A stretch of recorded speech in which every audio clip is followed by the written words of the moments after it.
health impact. I would now like to call upon Mr. Ram Narayan, Senior DDG Term DoT, to kindly address the gathering on the EMF emission norms and compliance. Mr. Ram Narayan is an ITS officer of the 1979 batch and is right now the Senior Deputy Director General Term DoT, Government of India. In this capacity, he is responsible for evolving, monitoring and enforcement of licensing terms and conditions, including security-related instructions by telecom service providers throughout the country. In his 35-year career, he has worked in different functional areas of telecom, namely network security, vigilance, R&D coordination, planning, operations and maintenance, administration and project management, amongst others. He is also a prolific writer who has written many books on various subjects. He is an electrical engineer and also holds an MBA. Over to Mr. Ram Narayan.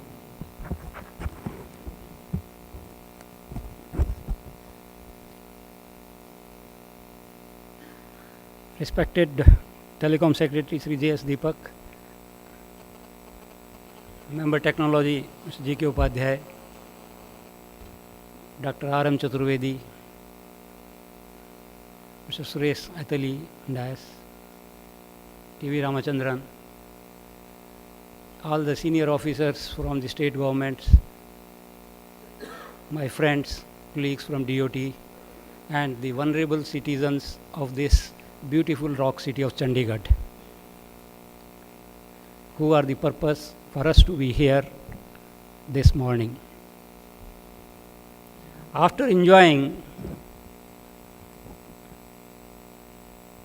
the lucid presentations of three stalwarts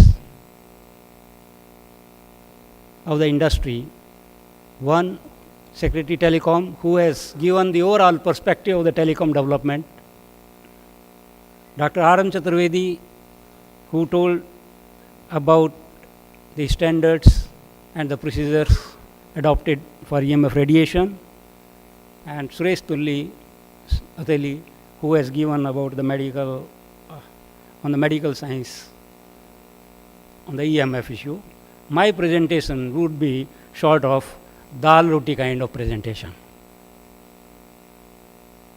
I hope, like in line with the trends of modern marriage parties, you will like it.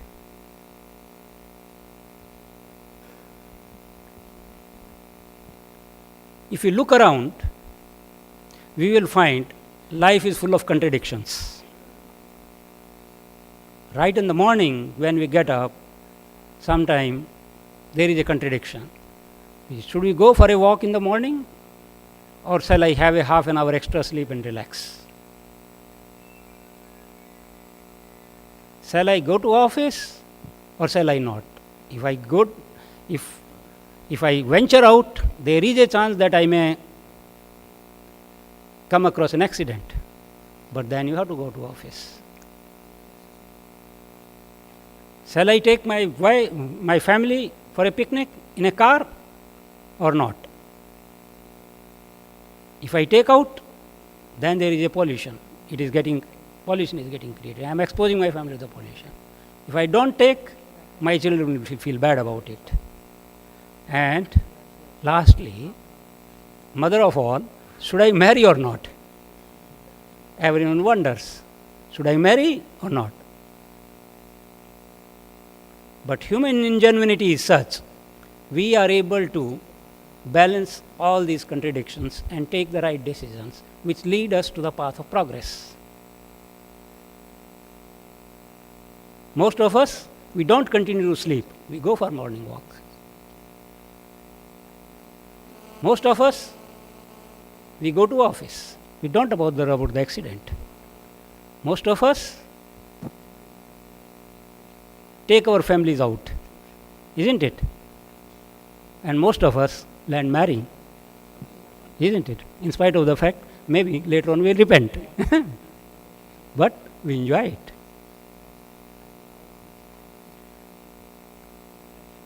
So, in these contradictions, we are able to take the right decisions. And probably the subject of today, also we are on a crossroad, whether we do it or not. So, right answers comes from the issues. We mitigate the concerns. We address those issues in all these contradictions, and we take the decisions where it leads us to progress.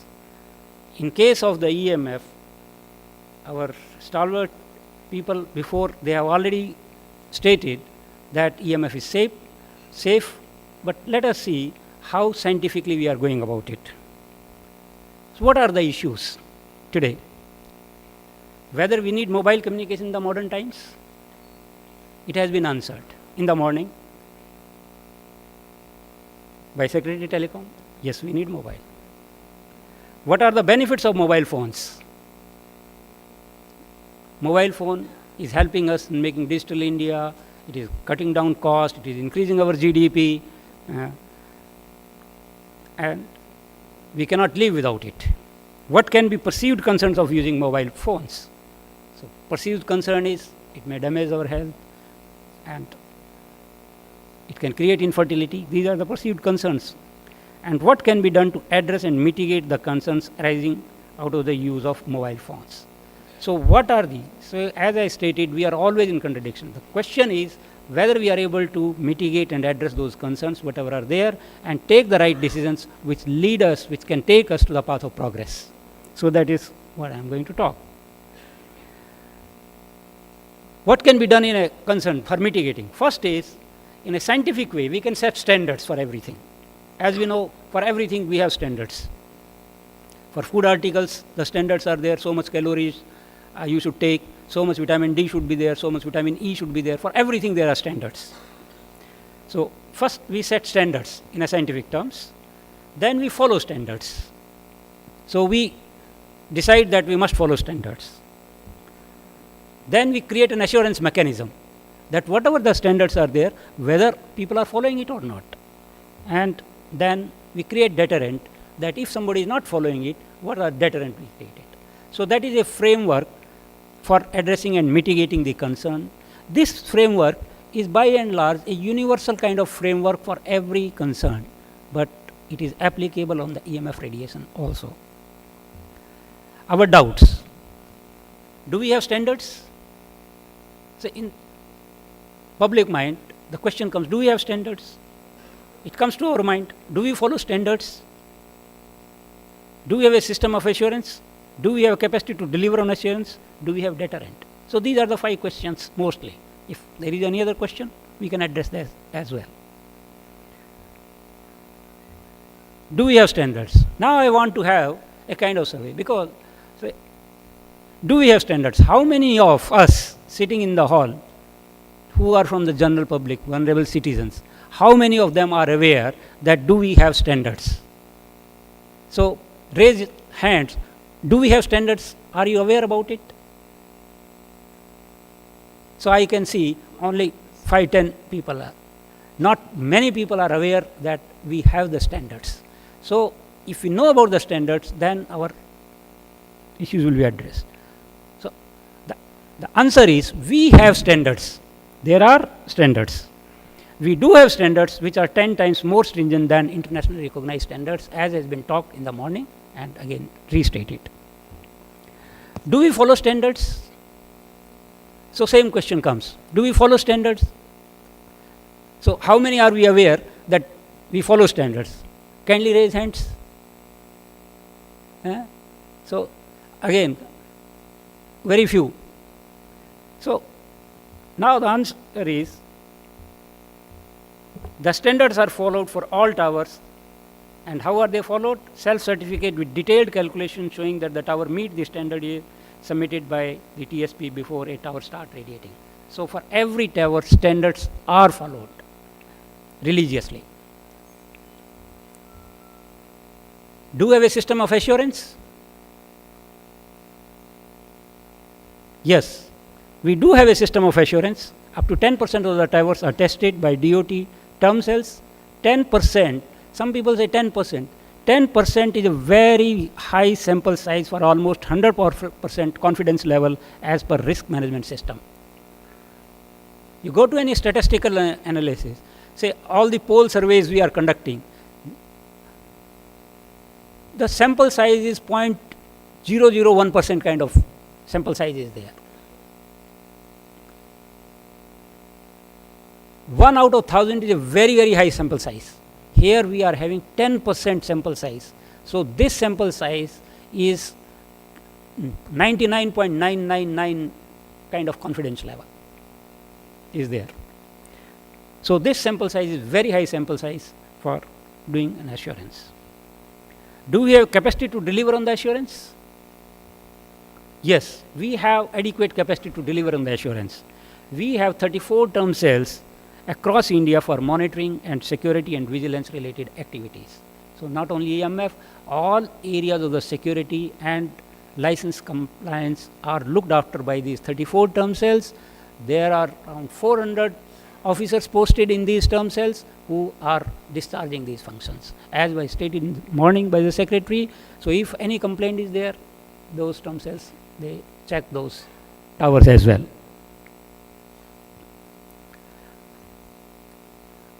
Incidentally, the term cells, they check up the EMF. They are not only for this. There are other rules. They carry out the audit of the term cells for EMF. They carry out the audit of the certification. They carry out the random physical audit of sites. They address the complaints from public and levy penalty in case of non-compliant. So these are the broad functions of the term cells in relation to the EMF. Besides the EMF related activities, and these are the 34 term cells, just 34 term cells, they are just given. In almost all LSAs and in major cities, there is a presence of term cells. Besides EMF, they carry out certain other roles also: verification of customer acquisition forms, checking of service rollout obligation, busting of grey market operation, liaising with security agencies in security related matters, handling of public grievances, inspection of telecom service provider, helping restoration of telecom network during natural disasters, enforcement of license conditions by TSP, checking of network coverage in rural areas. So they are the facilitator for the development of the telecom in field and for assuring the security conditions are followed by the telecom service provider, and safety conditions, license conditions like EMF testing, they are followed by all telecom service provider religiously.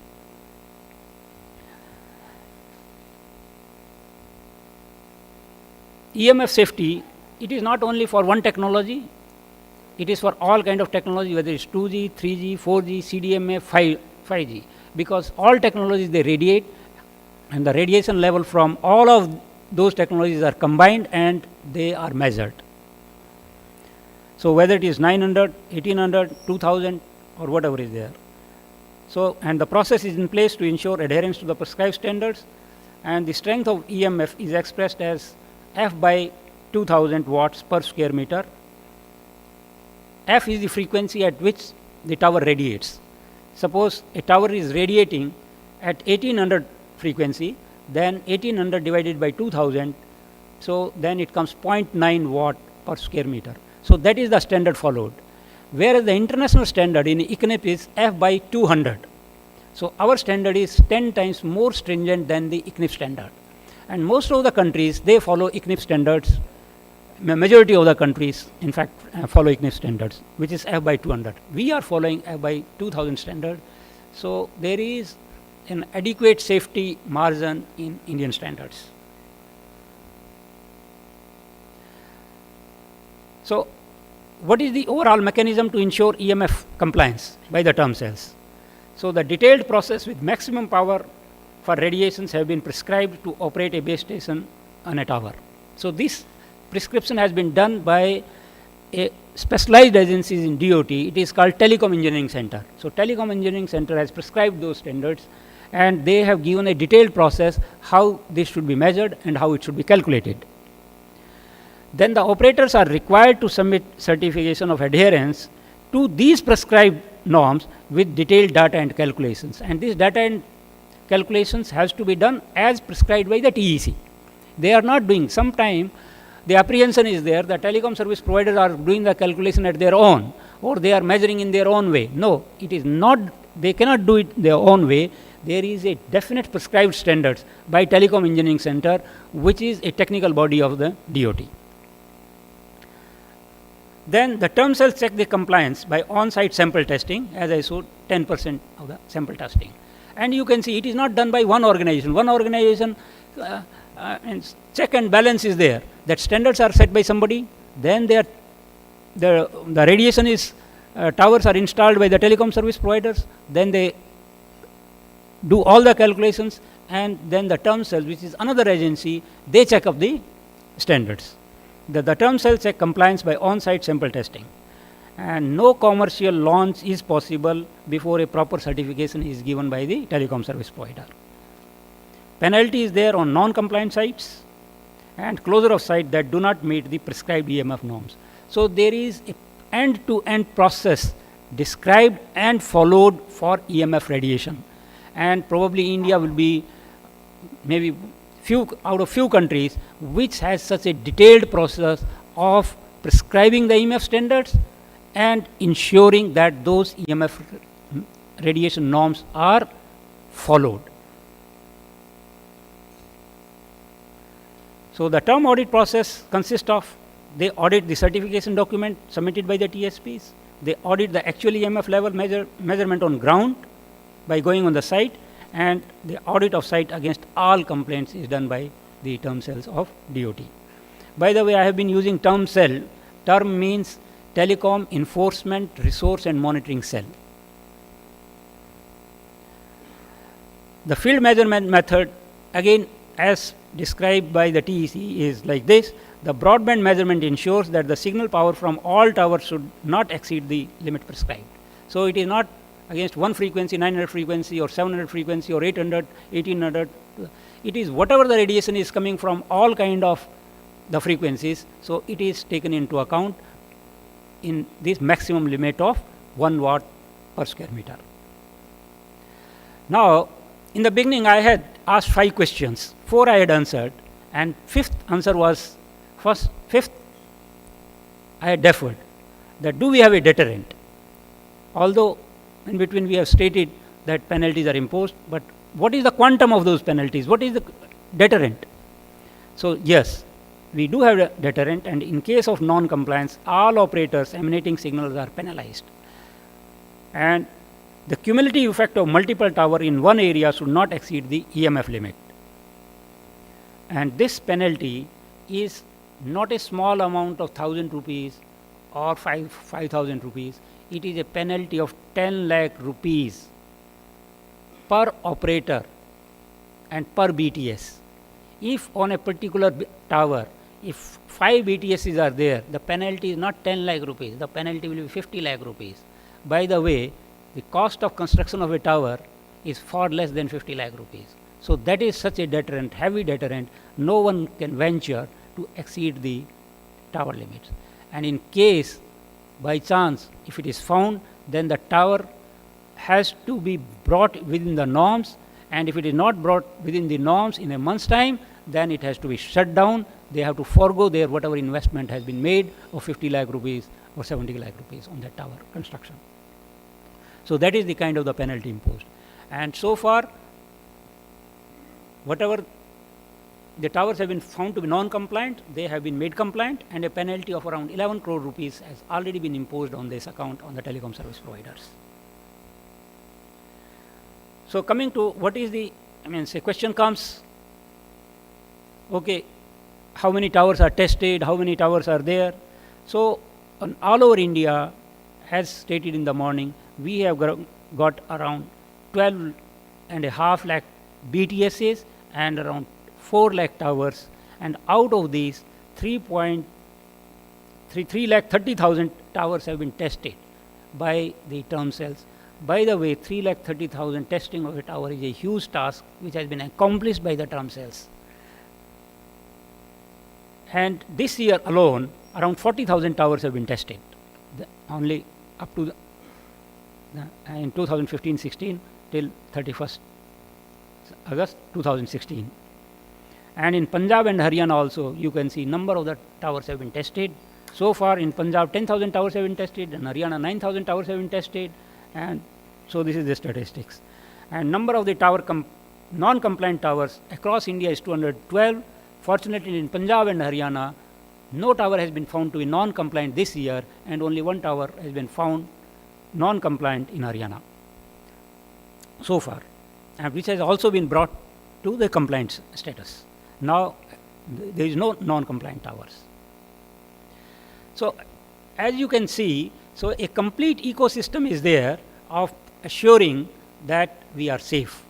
So, there is, to summarize it, you can see there is establishment of the norms and standards, there is a standard monitoring process, there is an assurance mechanism, and there is monitoring and enforcement, and it is being done by all the specialized agencies, and norms are established by TEC, policies are made by DoT, and assurance is done by the term cells of which are the field units of the DoT. So, there is a complete ecosystem which is available on EMF, and I don't think in the other industry or in any other service sector such a comprehensive framework would be there of assurance mechanism where it is ensured that the norms are followed and the standards are safe. So, that is what is done. So the term cells are committed and fully geared up to ensure compliance of guidelines designed for safeguard of our citizens. So, if there is any complaint, if you have any doubt, you can always approach the local officer here. They are available in Chandigarh. Mr. R.P. Singhal is there. He is DDG. His email is given. Mr. V.K. Ahuja is there in Haryana, and Chokar is in Delhi and NCR region, because NCR, Gurgaon and other comes under Delhi regions. So, these officers are available, so you can always approach them. So, we can assure you, you are in safe hands, and the technology is quite safe, and we can be assured about it. So, like you have given us the hospitality of your city, we can assure you that we give you the safety from the EMF radiation norms, and we are committed for the development of the telecom, which is a way forward for the progress of the country and making India a digitally enabled country. Thank you very much.